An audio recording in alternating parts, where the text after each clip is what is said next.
Olá, continuamos aqui as nossas entrevistas com os candidatos ao Senado aqui pelo Estado do Pará. Hoje nós vamos entrevistar o candidato Jarbas Vasconcelos. Doutor Jarbas, muito obrigada pela presença aqui com a gente.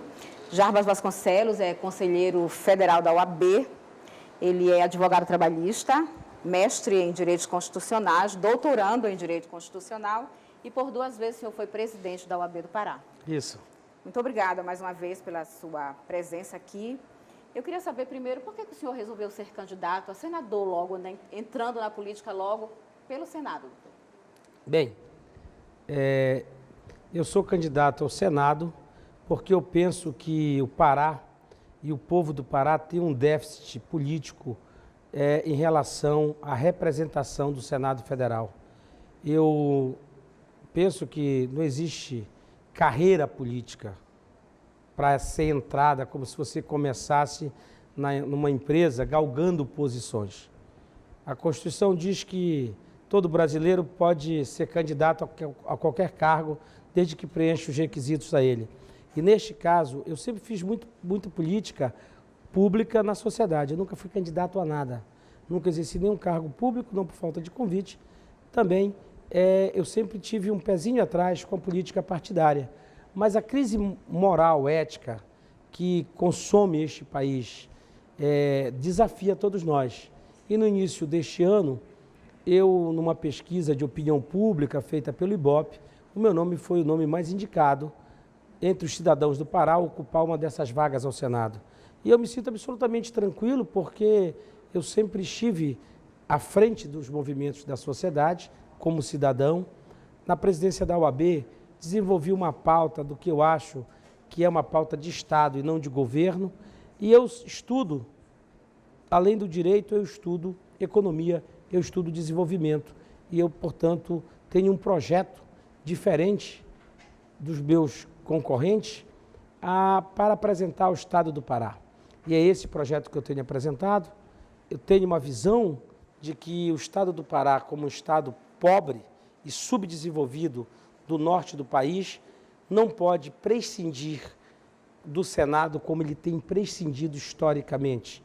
É no Senado que a federação se iguala.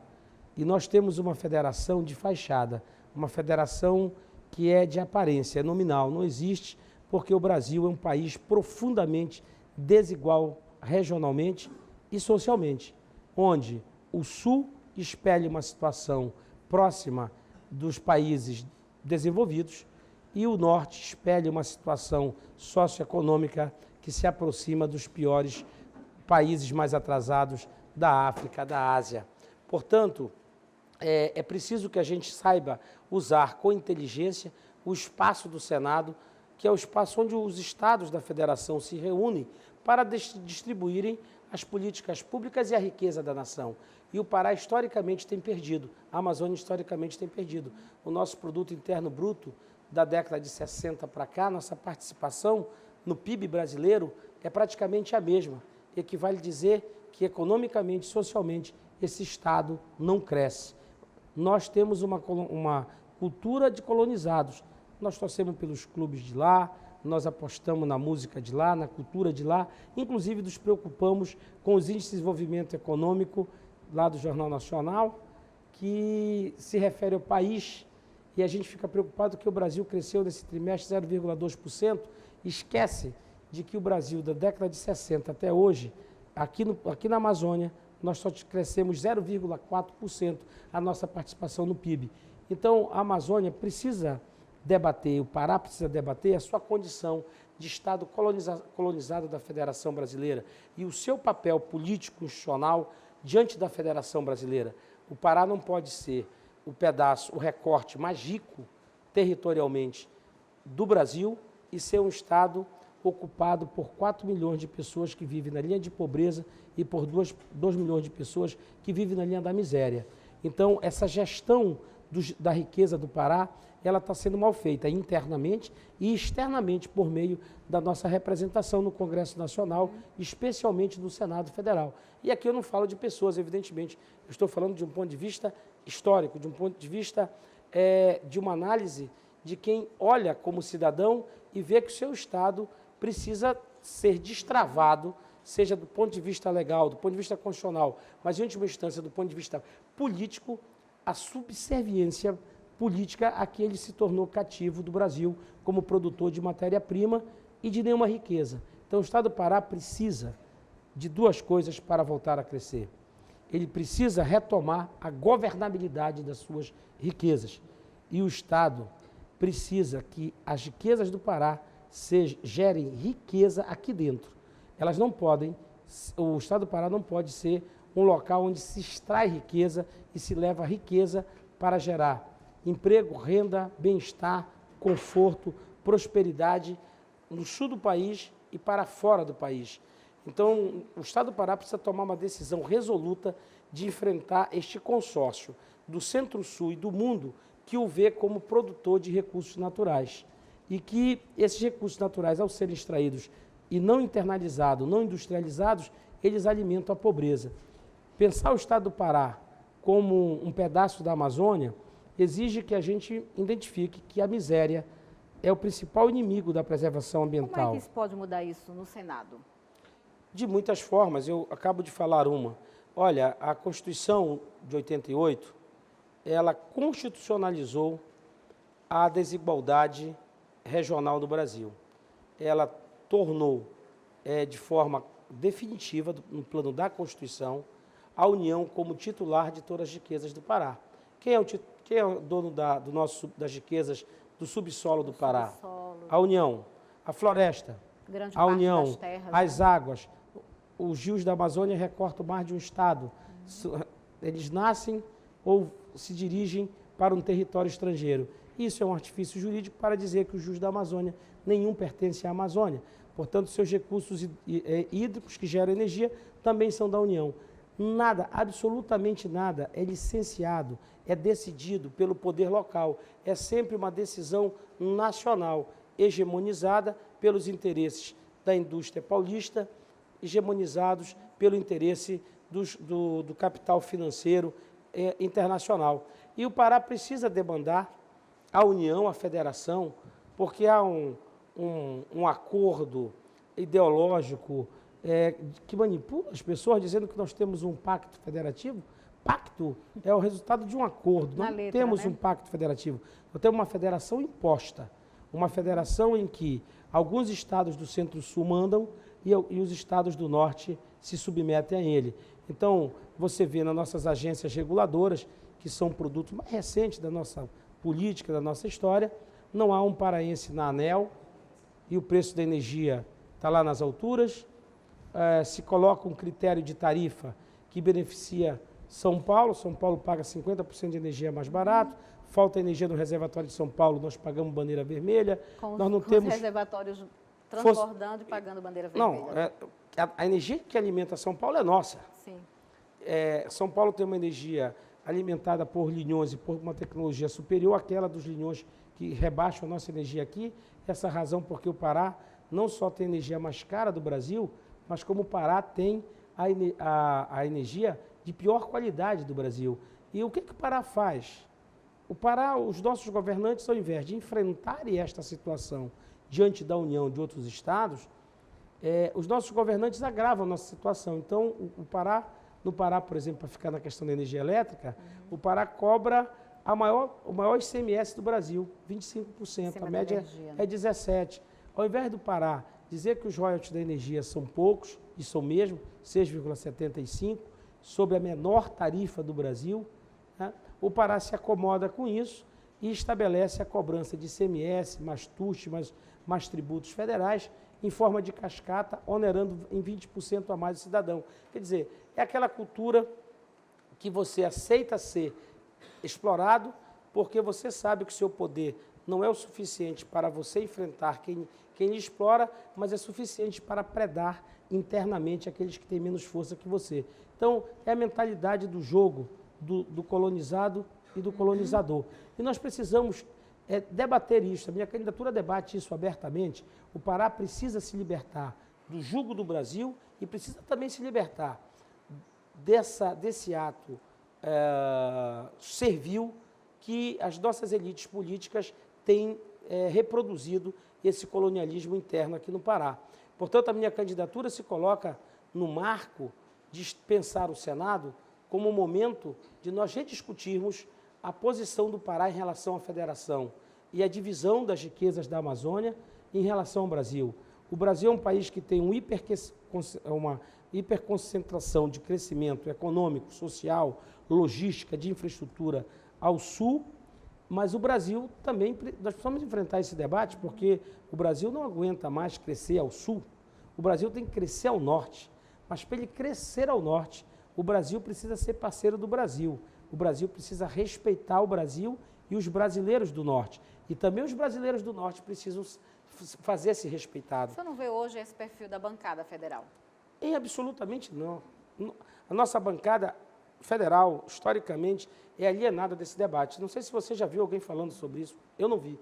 E essa é uma razão que eu sou candidato. Veja, nós precisamos pensar o Pará como um território privilegiado no mundo. O Pará tem que se ver como um global player, um Estado voltado ao mundo. E ele tem que estabelecer um pensamento que lhe torne competitivo como local de investimento, não só para o Brasil, mas para o mundo. O Pará não tem política estratégica, nem política geopolítica. E a sua bancada, o seu governo local e a sua representação no Congresso Nacional reflete essa alienação de si mesmo, né?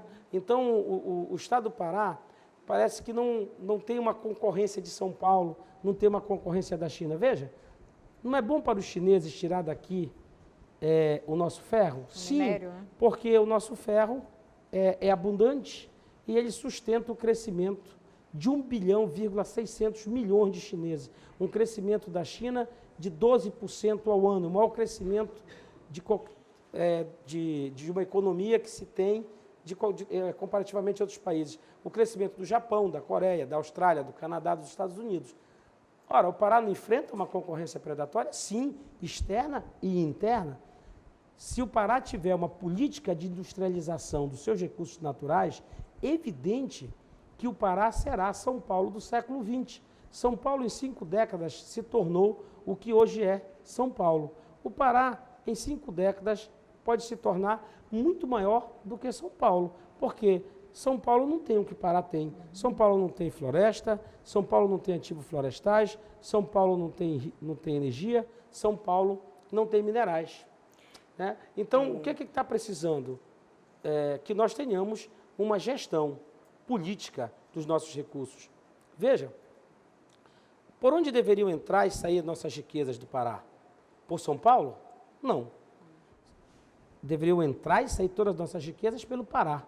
Porque o Pará é mais perto dos mercados comum europeu, é mais perto do NAFTA, que é o mercado comercial dos Estados Unidos com a América Central, é mais próximo da Ásia, seja através do canal de Suez, seja através do canal do Panamá. Então o Pará deveria ser o Pará dos portos. Isso é uma discussão longa, né? Por que o Pará não é o Pará dos portos? Por conta de uma decisão política do Centro-Sul e uma submissão do Norte, né? O Estado do Pará tem que reivindicar o autogoverno sobre as suas riquezas. Alguém vai dizer assim, olha, mas a Constituição diz que a energia ou o minério pertence à União. Sim, mas a mesma Constituição estabelece a possibilidade da União delegar suas competências de licenciamento, de gestão desses recursos naturais aos estados e aos municípios. Acontece que a nossa bancada nem o nosso estado nunca reivindicaram essa delegação. Então eu tenho um empreendimento como Belo Monte, que foi pensado para quem o empreendimento de Belo Monte? Para nós? Não. Nós não temos nenhuma energia de Belo Monte. Belo Monte foi pensado como um empreendimento da indústria paulista, brigado aqui, feito 1 milhão de 5 bilhões para São Paulo, enquanto nós aqui temos ainda 2 milhões de paraenses sem energia. O estado que tem mais brasileiros sem energia, proporcionalmente, é o estado do Pará, sendo produtor de energia. Isso demonstra que nós temos um estado colonizado. Eu queria falar com o senhor sobre pesquisas, né? Sim. O senhor, na última pesquisa, aparece entre 3% e 4%, que mostra a pesquisa do Ibope, e o senhor disputa uma das 2 vagas para o Senado. Deixa eu lhe dizer uma coisa, essa pesquisa do Ibope é a pesquisa mais mentirosa que já vi. Eu tenho pesquisas também. A pesquisa do Doxa mostra uma outra realidade. A pesquisa do Doxa mostra uma situação de empate técnico entre mim, o senador Jader e o senador Flecha Ribeiro. Eu sou o único candidato que não é político profissional, é o único candidato que é da sociedade, é um candidato que vem de fora para dentro da política e que tem uma mensagem nova. Há um candidato apenas que é renovação na eleição para o Senado, e sou eu, porque não temos coligação com nenhum grande partido, nem a direita, nem a esquerda, nem o centro, somos absolutamente independentes. E temos uma proposta nova. E a manipulação. Quando você fala da pesquisa do Ibope, você se situa politicamente favoravelmente ao candidato que se aproveita dessa pesquisa do Ibope. Não. Né? Eu estou falando de pesquisa porque foi a última, né? Foi depois, depois da Doxa. Mas concomitantemente, no dia que teve a pesquisa do Ibope, também teve da Doxa. Você também poderia ter falado da Doxa, que estabelece que há um empate técnico rigoroso entre Jader e Flecha e eu. Sendo que agora, com a decisão desta tarde do Tribunal Superior Eleitoral, que manteve em regime definitivo o indeferimento da candidatura do senador Mário Couto, ele declara apoio a mim, assim também como o pastor Ibanez. Isso que eu ia lhe perguntar. E eu não tenho nenhuma dúvida que hoje, nessas pesquisas, eu estou à frente. É apenas um homem e um cidadão. Isso mostra a vontade, não tem nenhuma virtude minha sobre isso. A virtude é da sociedade. A sociedade procura por alguém novo, que tenha qualidade, que tenha discurso, capacidade de interlocução, e a população quer a sua autoestima e o prazer de ver um paraense na tribuna do Senado, não passeando de vez em quando, não indo à tribuna do Senado a cada 2 ou 3 meses, não indo à tribuna do Senado para fazer um discurso vazio, mas sim para defender aquilo que é o interesse fundamental do povo, que é ter recuperado o crescimento do Estado do Pará. O Estado do Pará hoje tem o dobro de desemprego do Brasil, exatamente o estado mais rico do Brasil.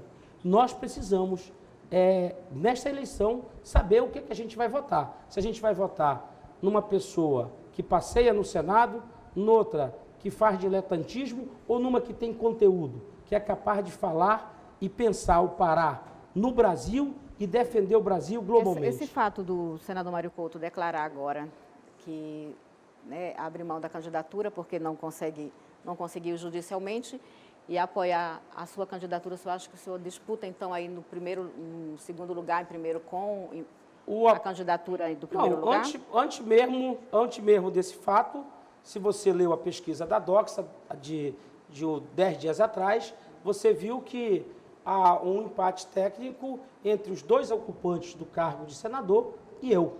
É como se o povo estivesse estabelecendo o seguinte: nós temos 2 vagas. Uma deverá ficar com um dos atuais ocupantes do cargo e a outra vaga será nossa, da sociedade. A sociedade quer ser representada no Senado. O Senado não é local para se colocar alguém para se aposentar. O Senado não é para se colocar alguém por uma deferência a um governador. O senador é o político mais importante, mais poderoso da República, mas no Pará nós temos um problema. O senador é eleito dentro de uma caixinha, assim, o senador do governador.